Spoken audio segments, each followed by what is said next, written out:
لا الہ الا اللہ پڑھ لا الہ الا اللہ۔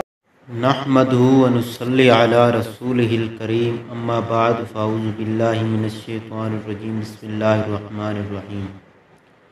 قربانی کس پر واجب ہے؟ آگے یہ بیان حضرت مولانا مفتی تقی عثمانی کی زبانیں بھی سن سکتے ہیں۔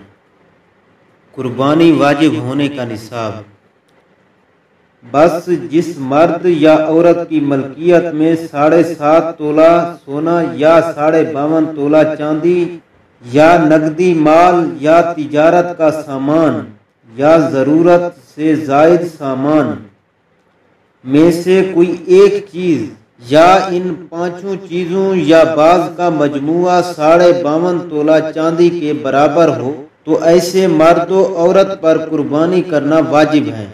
یاد رہے کہ وہ اشیاء جو ضرورت و حاجت کی نہ ہوں بلکہ محض نمود و نمائش کی ہوں یا گھروں میں رکھی ہوئی ہوں اور سارا سال استعمال میں نہ آتی ہوں تو وہ بھی نصاب میں شامل ہوگی۔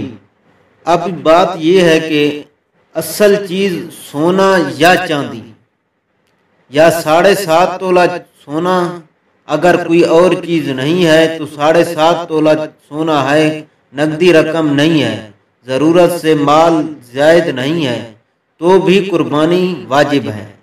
اگر کچھ سونا ہے، کچھ چاندی ہے اور کچھ ضرورت سے زائد سامان ہے اور کچھ تجارت سامان ہے یا کچھ نقدی ہے تو بھی اس کا مجموعہ 52.5 تولہ چاندی کا ہو گیا تو بھی قربانی واجب ہے۔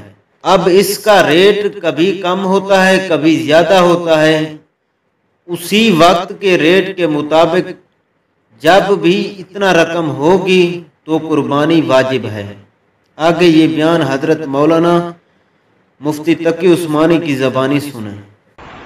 ایک تو یہ کہ صاحب استطاعت کا جو معیار شریعت میں مقرر کیا گیا ہے وہ یہ کہ ہر وہ شخص جس کی ملکیت میں 52.5 تولہ چاندی یا اس کی مالیت کا زیور یا ضرورت سے زائد سامان ہو تو وہ قربانی کے لحاظ سے صاحب استطاعت میں شمار ہے۔